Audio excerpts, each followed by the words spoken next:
La Corte Interamericana de Derechos Humanos se ha constituido en el órgano rector en materia de jurisprudencia de derechos humanos en todo el continente.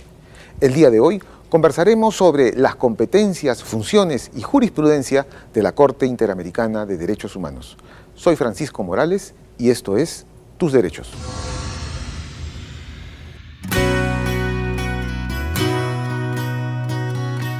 Con el fin de salvaguardar los derechos esenciales del hombre en el continente americano, la Convención Americana sobre Derechos Humanos creó dos órganos competentes para conocer de las violaciones a los derechos humanos: la Comisión Interamericana de Derechos Humanos y la Corte Interamericana de Derechos Humanos. La Corte Interamericana de Derechos Humanos es una institución judicial autónoma de la Organización de los Estados Americanos, cuyo objetivo es la aplicación e interpretación de la Convención Americana sobre Derechos Humanos y otros tratados referentes al mismo asunto. La primera reunión de la Corte Interamericana se celebró el 29 y 30 de junio de 1979 en la sede de la Organización de Estados Americanos en Washington, D.C. Actualmente la sede de la Corte se encuentra ubicada en Costa Rica. La Corte está compuesta de 7 jueces que provienen de los estados miembros de la OEA. Son elegidos entre juristas de la más alta autoridad moral, de reconocida competencia en materia de derechos humanos, que reúnan las condiciones requeridas para el ejercicio de las más elevadas funciones judiciales conforme a la ley del país del cual sean nacionales o del Estado que los proponga como candidatos. Actualmente el presidente de la Corte Interamericana de Derechos Humanos es el doctor Diego García Sayán, destacado jurista peruano. No puede haber más de un juez de la misma nacionalidad. Los jueces de la Corte son electos para un mandato de 6 años y solo pueden ser reelectos una vez. Los Estados miembros de la Organización de Estados Americanos pueden consultar a la Corte acerca de la interpretación de la Convención Americana de Derechos Humanos o de otros tratados relacionados a la protección de los derechos humanos en los Estados americanos. Asimismo, la Corte, a solicitud de un Estado miembro de la OEA, puede darle a tal Estado opiniones acerca de la compatibilidad entre cualquiera de sus leyes internas y los mencionados instrumentos internacionales.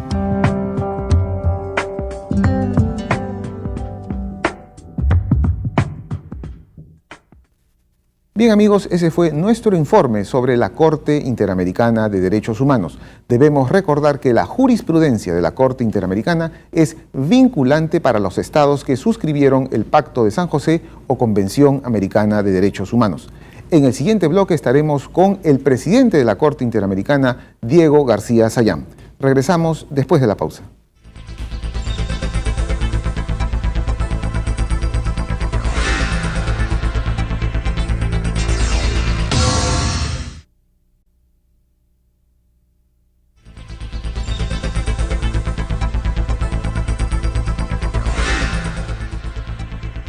Bien amigos, ya nos encontramos con el doctor Diego García Sayán, jurista peruano y presidente de la Corte Interamericana de Derechos Humanos. Bienvenido al programa, doctor.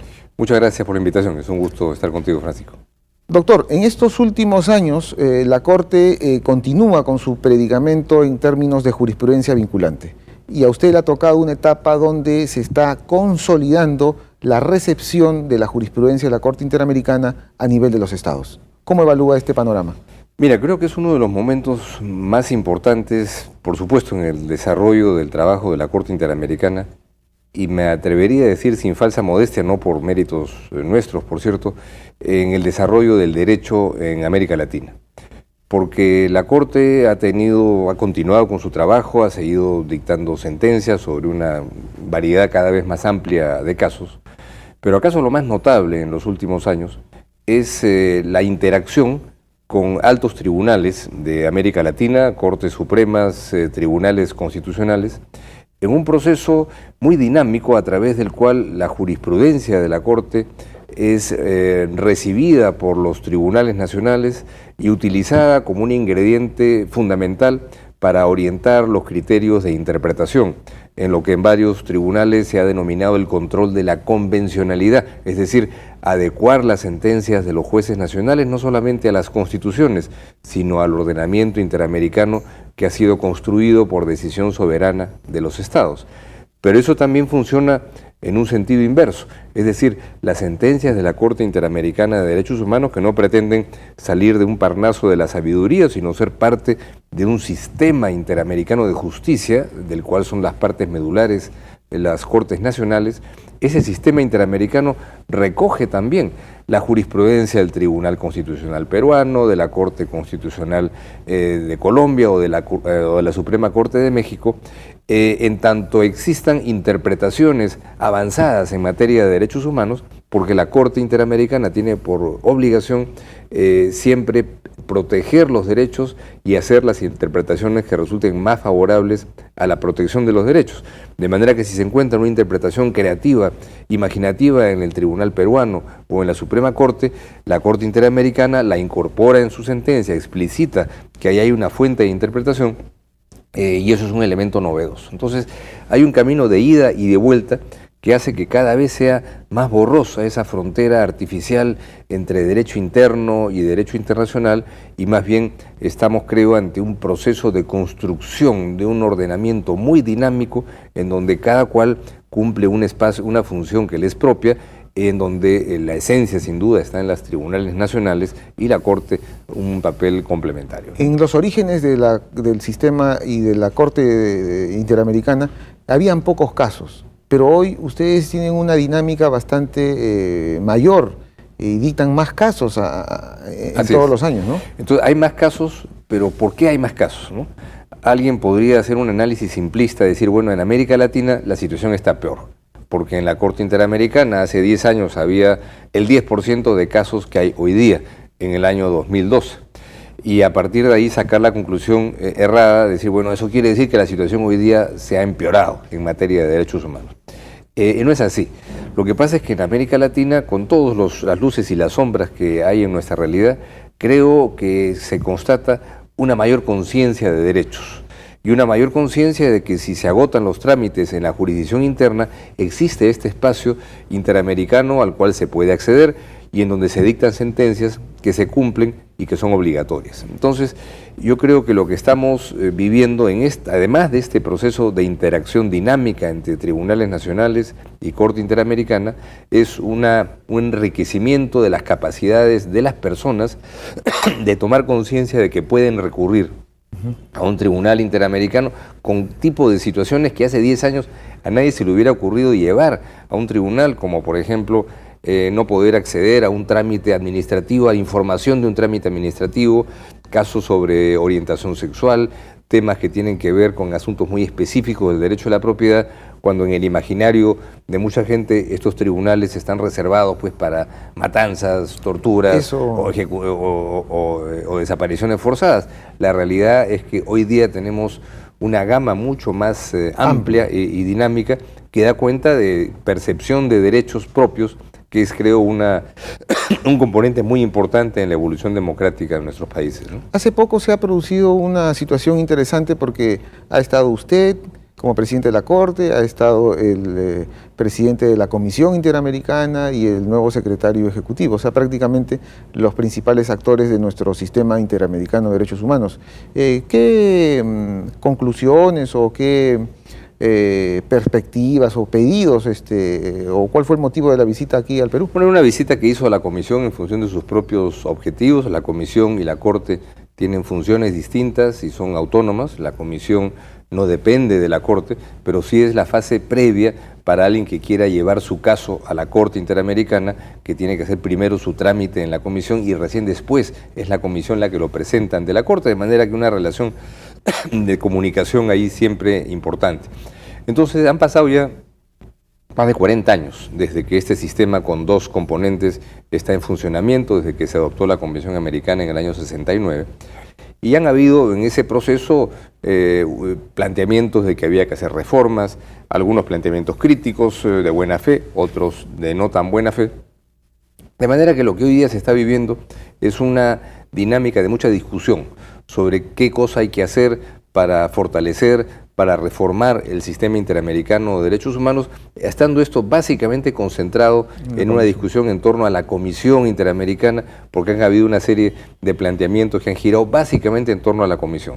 La Corte finalmente tendrá que ver con ello, porque lo que ocurra con la Comisión impactará de manera indirecta sobre la Corte, y lo único que hemos dicho al respecto es que lo importante es que cualquier proceso de reforma sea llevado a cabo con toda transparencia, con la participación de los actores concernidos, es decir, los estados y la sociedad civil, y que se oriente en función de un criterio: el fortalecimiento del sistema y de la capacidad de protección de los derechos humanos. Hay un debate abierto y seguramente se van a producir algunas decisiones a nivel de la OEA en los próximos meses. O sea, sí se va a ver este tema. Hay un calendario que se ha establecido para una reforma que se supone termina en el mes de marzo. Nadie sabe exactamente qué cosa es lo que ahí se resolverá. En el camino hay otras decisiones que se tienen que ir adoptando, que son también gravitantes, como la aprobación del presupuesto del año 2013, pero son una serie de piezas que habrá que ir viendo cómo se desarrollan, ¿no? Bueno, doctor, vamos a una pausa y regresamos con el doctor Diego García Sayán, presidente de la Corte Interamericana de Derechos Humanos.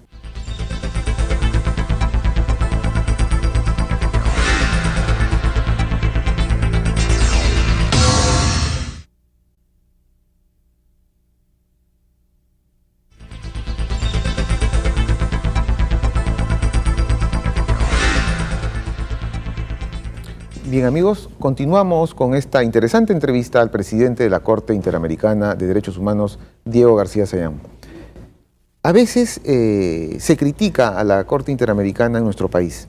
Hay mucho desconocimiento. No sé si en otros países también sucede lo mismo que en el Perú. Y una de las críticas es, por ejemplo, que es una corte, no sé, a veces han dicho politizada. Pero yo recuerdo que un profesor, un jurista, decía que a diferencia de algunas otras cortes, justamente la Corte Interamericana se apega mucho al derecho, o sea, son muy escrupulosos en ese tema. Usted ha sido congresista, exministro de Justicia, ex canciller de la República, y ahora le ha tocado ser un juez de una Corte Internacional de Derechos Humanos, ¿no? La pregunta parece un poco obvia, pero de todas maneras quisiéramos conocer su reflexión, porque usted ha estado en el lado político, pero también ahora le toca ser un juez de un tribunal internacional. Claro, y son funciones distintas y que requieren sus propias herramientas jurídicas y sus propias normas de conducta. Y la Corte Interamericana es un tribunal internacional que se guía única y exclusivamente por el derecho. Y cuando a veces hay campañas de prensa en un sentido o en otro, a través de las cuales alguien pueda creer que influye sobre el razonamiento y contenido de las decisiones de la Corte, se equivoca, porque el único ingrediente que se toma en cuenta para tomar la decisión es los argumentos de hecho y de derecho y las pruebas presentadas que obren en el expediente. No hay absolutamente nada que yo haya visto en la historia de la Corte, desde que ésta existe, a fines de la década del 70, que se instaló, en donde yo haya visto que se haya afectado la independencia de la Corte por una inconducta del propio tribunal o por una pretensión de algún Estado de afectar la independencia de la Corte. Si yo hubiera visto, ya cuando me ha tocado desempeñar la función de juez y después de presidente, algún acercamiento por parte de algún participante en un proceso orientado siquiera a poder reunirse por separado de la otra parte para tratar de un caso, eso en la Corte no se hace, ¿no?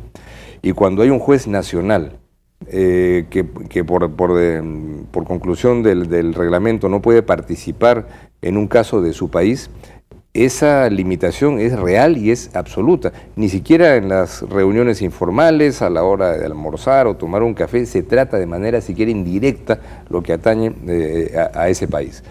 Yo creo que es muy legítimo, si alguien está en desacuerdo con una decisión judicial de un tribunal nacional o internacional, que ejerza su libertad de expresión y de crítica si así lo crea, Pero naturalmente todas estas cuestiones que a veces respiran por la herida de un fallo que no les gustó y afectar la independencia, una pretendida afectación de la independencia sobre una supuesta politización, no resiste pues el menor análisis y no se sustenta en un razonamiento que se puede luego desarrollar, ¿no? Yo creo que los fallos de la Corte no solamente son públicos y están ahí para ser analizados por todas, sino que los expedientes completos se publican y son accesibles.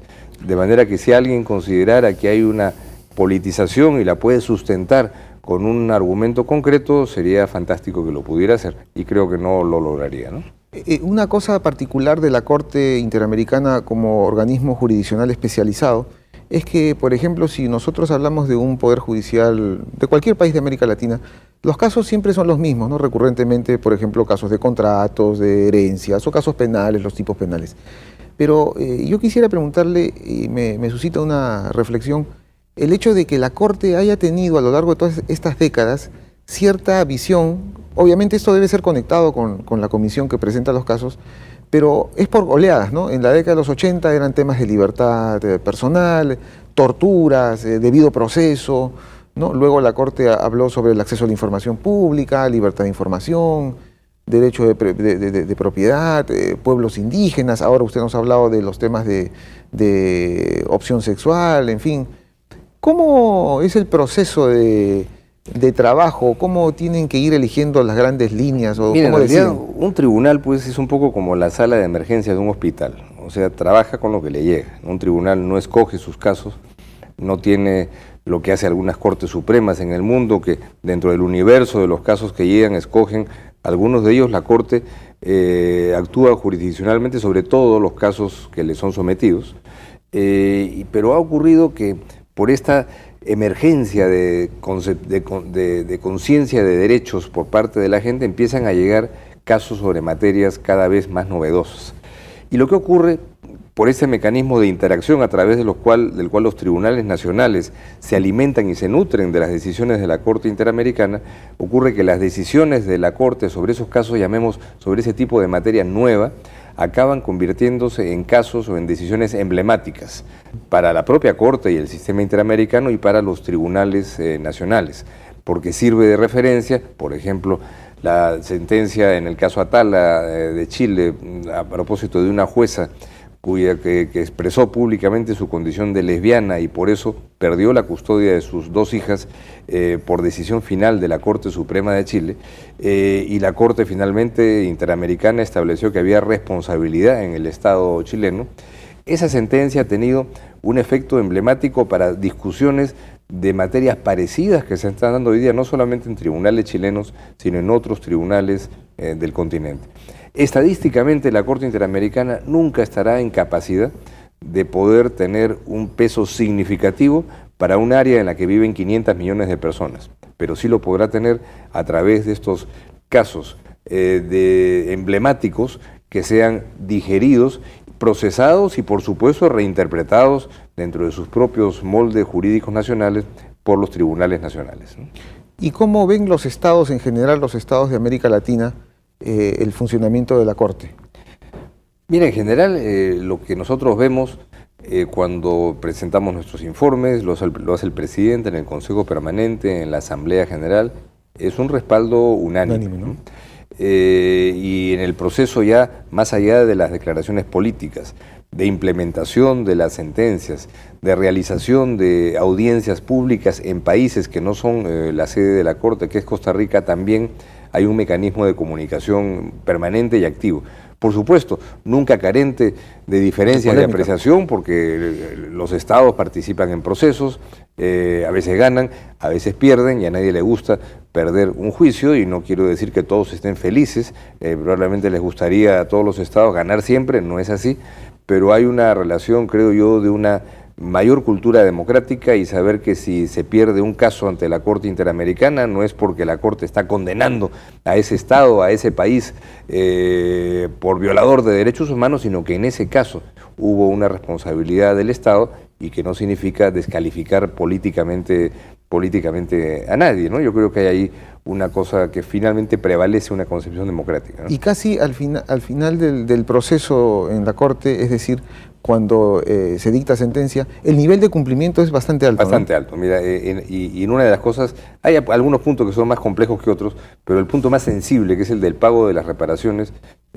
por razones comprensibles, a veces son montos altos, los estados no tienen la liquidez a veces para poder pagar de inmediato, pero más del 80% de las reparaciones han sido pagadas por los estados, que da cuenta de un grado razonable de cumplimiento en uno de los temas que son incluso urticantes para algunos países, ¿no? Bueno, doctor, como siempre ha sido un gusto tenerlo en el programa Tus Derechos del Tribunal Constitucional para evaluar al sistema interamericano, Bueno, y en un especial gusto, a la Corte. y gracias por la invitación y podemos seguir conversando cuando ustedes lo consideren oportuno. Muy bien.